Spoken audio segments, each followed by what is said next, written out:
Katie Fuller, what's in your book? What's in your book? Katie Fuller.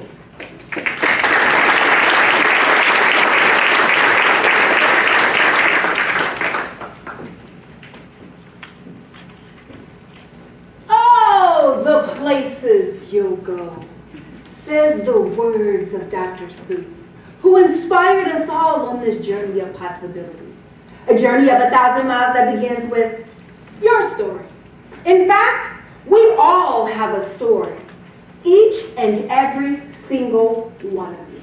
And I'm not talking about the hardback Amazon New York Times, but I'm talking about the stories, the ones that we hold close to our chests, that's filled with knowledge and wisdom, pain and gain, the good, the bad, and those ugly stories.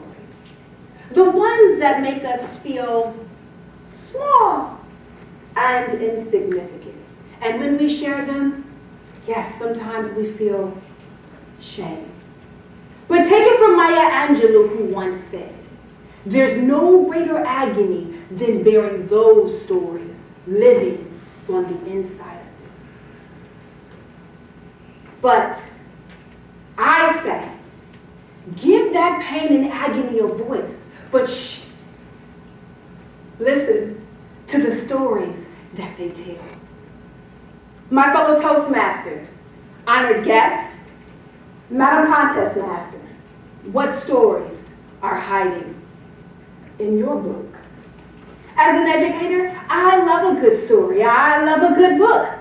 But I tell you what I don't love is that over 2,500 books in America has been banned. And see, when you ban books, you silence truth. You silence my truth, your truth, our truth.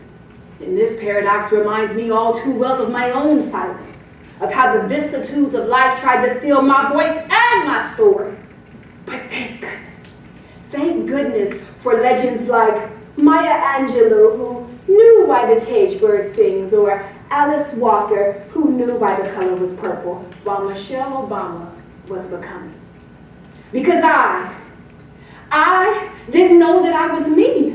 I didn't even know that I had a story of how I was this little old acorn who was always this big and mighty oak tree, until I discovered the 3 things that I want to share with you all today. It was my past, my present, and my potential that gave me perspective. And this activated this power and courage inside of me to finally put my stories on the pages in my book. The prologue of my book is written to my children because, as Hooter once said, the 2 greatest gifts that you can give them are roots and wings. Roots so they know their history, and wings so they take flight. Okay, I'll stop talking so that you all can hear my story and you can hear my plight. The first chapter I want to share with you all today is entitled, Know Thy Past. See, you have to do root work. This is where I discovered that I was the product of an adulterous affair. I was, a secret. Later to become a teen mom in high school where I was outcast, yes, banned. Forced to choose my son or my dream. See, this is my truth. And in my later life, I felt like that acorn. Small and insignificant. And I didn't like the read of my life. So I turned the page and I started writing a new chapter. The second chapter I want to share with you all today is entitled, Know Thy Present. Location, where are you today? Young sapling, growing into my destiny. I graduated from college and I became a teacher because Frederick Douglass said it's easier to build strong children than it is to repair broken men. Yes, I know, Lasagna, that I've been broken, but I'm on my journey of finding my beauty in my brokenness. Because remember, I am Kintsugi. And I still didn't quite like the read of my life. So I turned the page and I started writing a new chapter. The last chapter I'll share with you all today is entitled, Know Thy Potential. This is your legacy, who I become between the acorn and the big and mighty oak tree. I want to be known as someone who stood tall and proud in the face of adversity, and that I didn't mock the bird like Harper Lee, but I stayed on my Hemingway, so that I could be here today to encourage you all to read, write, and discover the pages of your book every day. So yes, Don, go be the great author of your story. But remember, you can control, alt, and delete any of those pages in your book that don't make you feel whole and complete. So I'll say it again. If you don't like the read of your life, change it. Turn to your neighbors and say, right.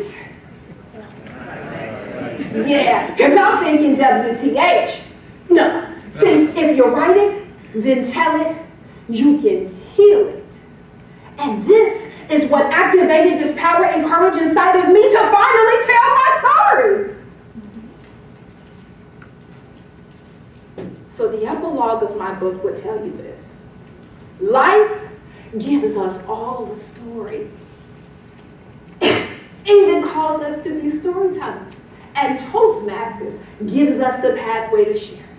So whether you are a butcher, a baker, hell, a candlestick maker, or like me, a divorcee, a single mother, maybe you're like Katie, shh, I'm just a little sister, or perhaps a big brother, your story still matters and it will move people to action.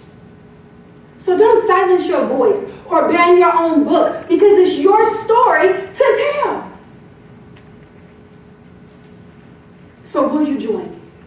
Because all the places you'll go when you find your voice, tell your story, and discover what's in your book. Contestant.